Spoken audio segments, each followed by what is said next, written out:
Welcome back to DK Sports Radio. You're listening to The Steelers Show. I'm Chris Carter, NFL analyst, here with Dale Lolley, NFL beat writer, and we are talking all things Steelers. Before we continue, we want to remind you that this Steelers coverage, as always, is brought to you by Henny Jewelers. Henny Jewelers, your jewelers on Walnut Street in Shadyside. Henny Jewelers, your jewelers for life. It is early April, still a little snow out there, but it's the month of the NFL draft, Dale, and I think that's where a lot of people are focusing on right now. I know that's where we're focusing on. You've released a bunch of draft analysis. I've been going over draft profiles. I got Jesse Bates coming up, the safety from Wake Forest. But we're going to get kick-started today. We're just going to jump right into it, Dale. We got into an interesting discussion on Java about the quarterback class and where that stands and where the Steelers stand about Ben Roethlisberger. And there's a lot of talk about whether the Steelers should invest at quarterback. Is there a guy that's worthy of that investment, or should they just not worry about it because Ben Roethlisberger said, hey, I'm playing for 3 more years, you're fine?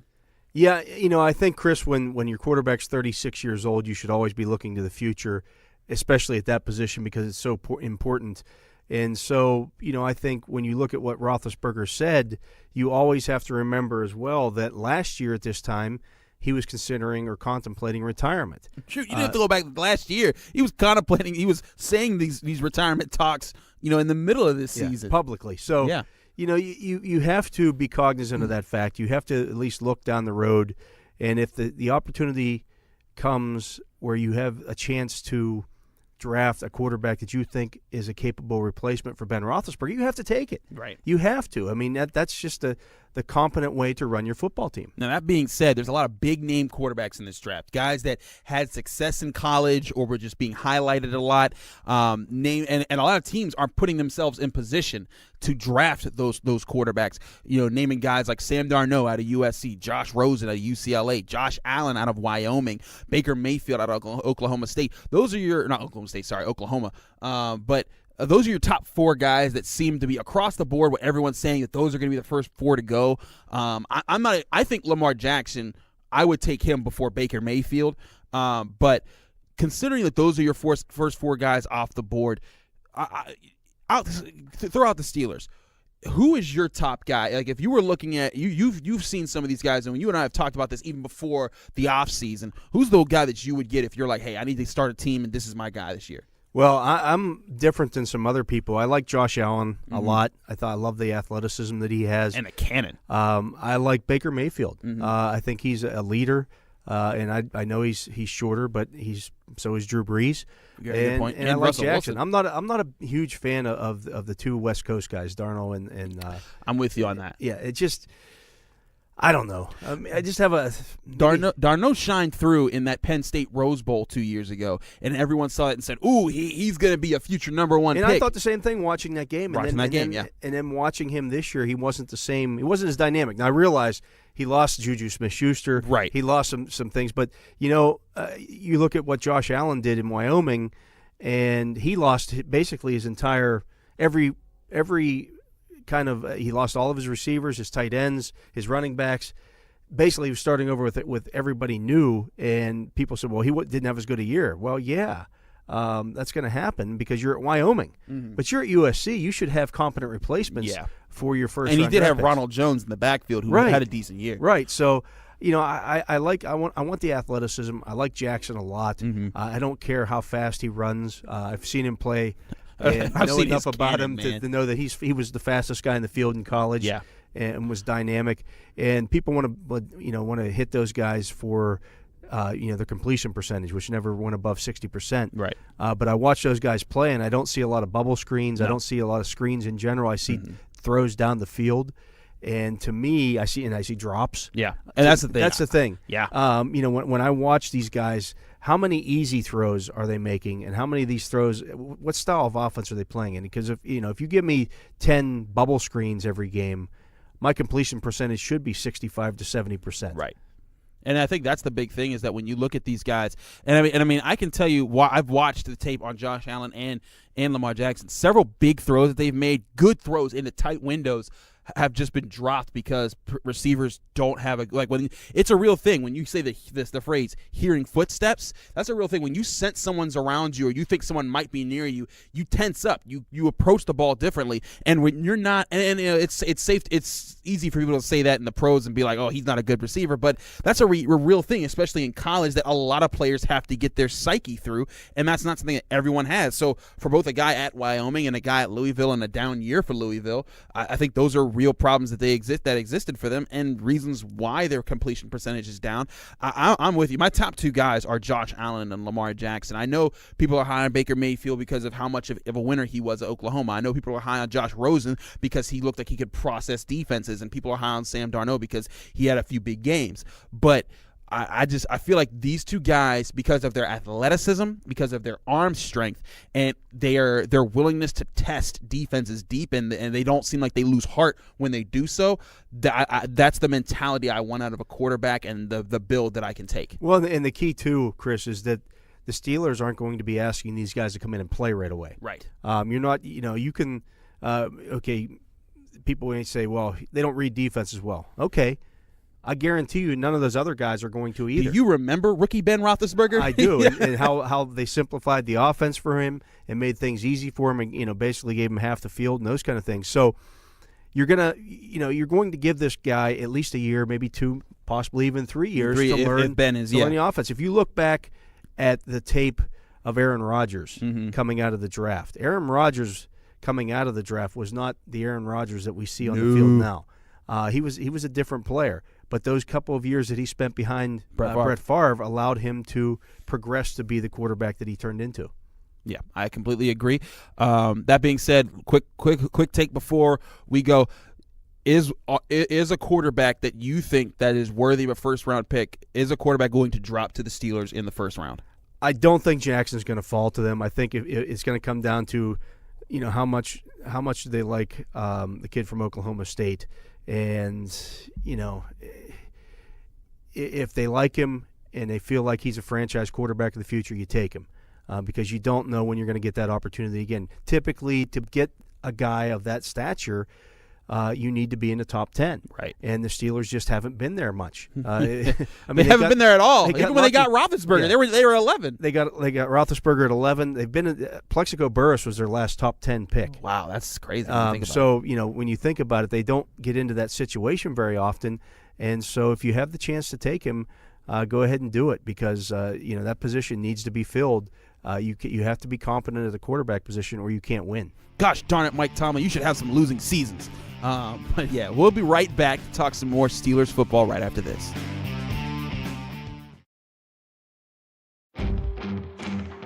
Miller Lite is the original light beer, and we'll always brew it to have more taste, with only 96 calories and 3.2 carbs. Because we believe that if you compromise on taste, you can taste the compromise. Miller Lite. Hold true. Great beer, great responsibility. 2018 Miller Brewing Company, Milwaukee, Wisconsin. Average analysis, 12 fluid ounces. Less than 1 gram protein, 0 grams fat. If you're one of the thousands of Western Pennsylvanians who love to get outdoors, then you need to check out this cool new website, stepoutside.org. Learn where, when, and how you can go camping, hiking, or hunting. Or take part in power sports, shooting sports, or water sports in your local community or across the country at stepoutside.org, where everything you need to know is just a click away. That's stepoutside.org. What I want from my public accounting firm is big ideas. But I don't want to lose the personal attention. My company needs global capabilities. From a firm with local ownership. And I want to work with industry experts. Who take the time to understand my unique challenges. And that's what sets Schneider Downs apart. Expertise for the most complex business issues. With the service you need every day. To learn how our big thinking with a personal focus can help your company, visit SchneiderDowns.com. Injured in an accident? Need assistance in preserving your business's interests? Let the attorneys at Bassey, Vreeland & Associates protect your legal rights. For over 65 years, Bassey, Vreeland & Associates has been representing the citizens and businesses of southwestern Pennsylvania. With offices strategically located in Washington and Charleroi, Bassey, Vreeland & Associates can deliver results for you throughout the Pittsburgh area. Visit www.bmvlaw.com or call 724-228-7000 to see how Bassey, Vreeland & Associates can meet your legal needs. Bassey, Vreeland & Associates. We fight, we care, we win.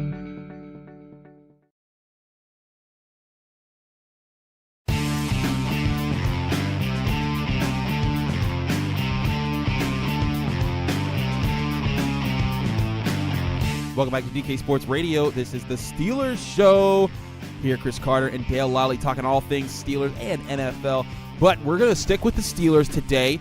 We just got done talking about quarterbacks, but Dale, news that you reported a little bit earlier was that the Steelers signed veteran running back Stevan Ridley to a 1-year deal. And people remember Stevan Ridley was brought in late in the season to replace the depth spot that James Conner left when he got hurt. He performed pretty well, I thought, for a guy that had been on the couch for quite some time. He's a former Patriot running back, if people don't remember. Had a case of the drop season, fumbles. But had a 1,200-yard season. Did have a 1,200-yard season. And that's the thing is, like, he runs hard. And you saw that in the Texans game and the Browns games, which he played, is that this guy runs hard. What did you think about this pickup?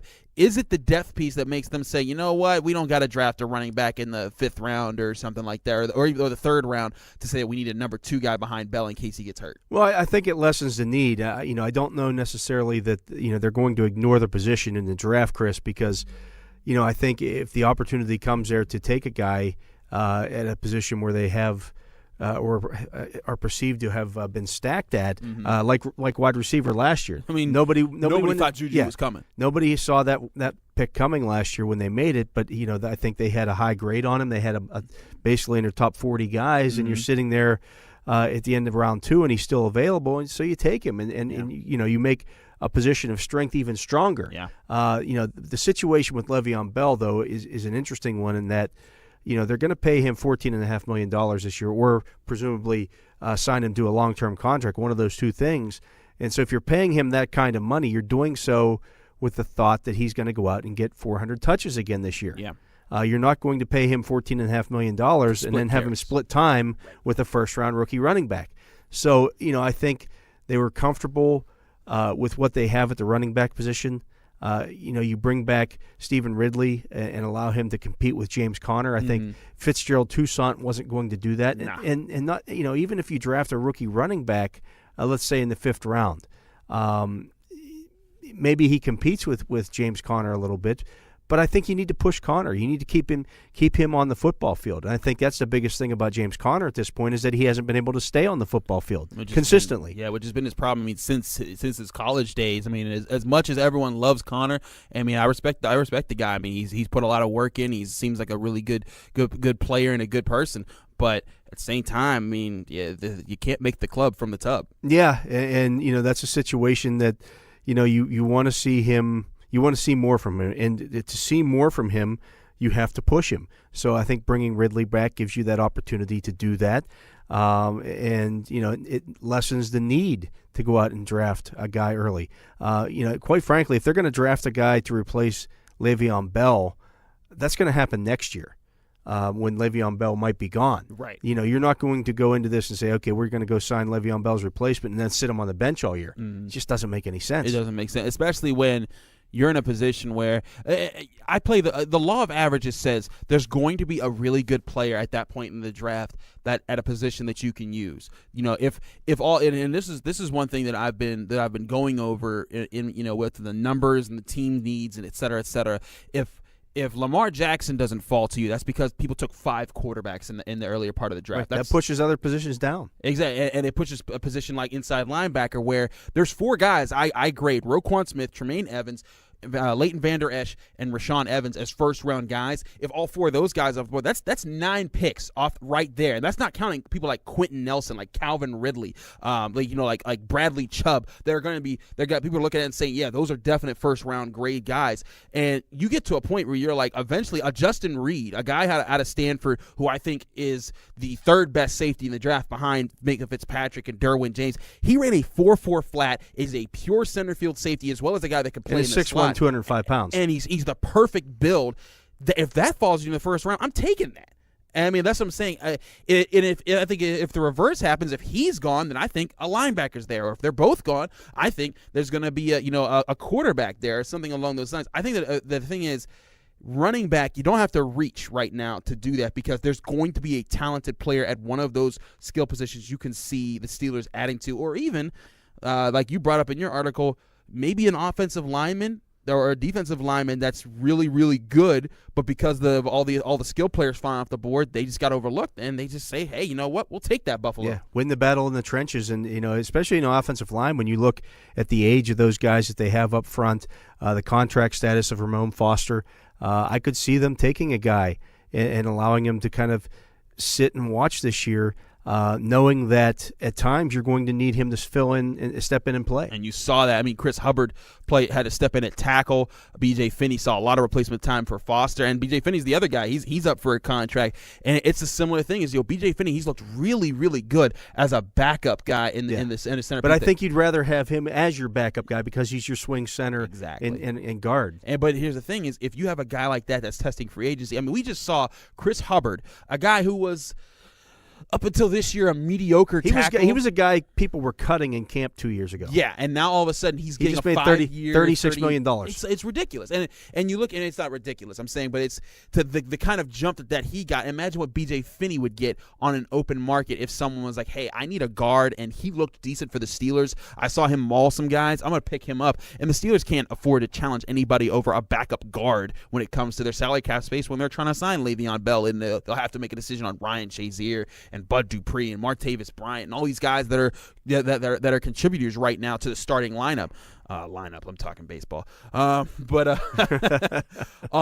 that being said, I think that the point is, if you think that the Steelers are going after a running back in the first round, I think you're sorely mistaken. I think Dale would agree with me there. Yes. But I do think that there's going to be talent there. Now, one guy I think that people should really pay attention to in the later rounds, and this is just me, but he's the guy out of Tennessee. He's not going to John Kelly's his name. He's about 5'10". He's tiny, but he ran a faster 40 time than Alvin Kamara, had a higher yards per average on a worse team.